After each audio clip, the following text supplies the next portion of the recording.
भारत की space agency ISRO एक बार फिर से इतिहास रचने की तैयारी में जुट गई है।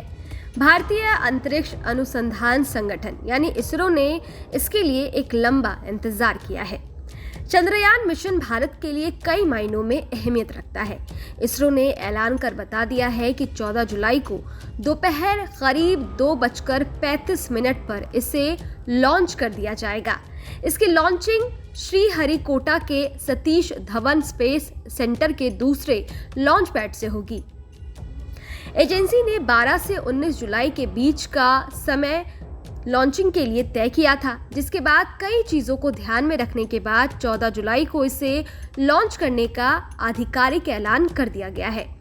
14 जुलाई को भारत की धरती से उड़ान भरने के बाद एजेंसी का मानना है कि ये 23 अगस्त या 24 अगस्त को चंद्रमा पर सॉफ्ट लैंडिंग का प्रयास करेगा। चंद्रयान 2 की अगर बात करें तो ये मिशन फेल हो गया था, जिसकी वजह से चंद्रयान 3 को कई उम्मीदों के साथ चांद की सतह पर सुरक्षित लैंडिंग के लिए भेजा जा रहा है। चंद्रयान 2 के दौरान उसका लैंडर पृथ्वी की सतह से झटके के साथ टकराया था, जिसके बाद पृथ्वी के नियंत्रण कक्ष से उसका संपर्क टूट गया था और इस अधूरे काम को पूरा करने के लिए चंद्रयान 3 को भेजा जा रहा है। इसरो के अधिकारियों से मिली जानकारी के मुताबिक चंद्रयान 3 मिशन चंद्रयान 2 का ही अलग चरण है, जो चंद्रमा की सतह पर उतरेगा और परीक्षण करेगा। ये चंद्रयान 2 की तरह ही दिखेगा, जिसमें एक ऑर्बिट, एक लैंडर और एक रोवर होगा। चंद्रयान 3 का फोकस चंद्रमा की सतह पर सुरक्षित लैंड करने पर है। मिशन की सफलता के लिए नए उपकरण बनाए गए हैं। एल्गोरिदम को बेहतर किया गया है। जिन वजहों से चंद्रयान 2 मिशन चंद्रमा की सतह पर उतरने में असफल हुआ, उन पर फोकस खासकर किया गया है। पूरे देश को चंद्रयान 3 की सफलता से उम्मीद है। इस बार चंद्रयान 3 में ऑर्बिटर नहीं है, बल्कि एक प्रोपल्शन मॉड्यूल है जो किसी संचार उपग्रह की तरह काम करेगा। यानी एक लैंडर मॉड्यूल को चंद्रमा के पास छोड़कर सिर्फ धरती और लैंडर के बीच कम्युनिकेशन करने में मदद करेगा। इसके अलावा ये सुदूर अंतरिक्ष में मौजूद एल्जो प्लैनेट्स की स्टडी करेगा, इसलिए इसकी कीमत कम हो गई है। ऑर्बिटर में आने वाली लागत की तुलना में ये सस्ते में बच जाता है।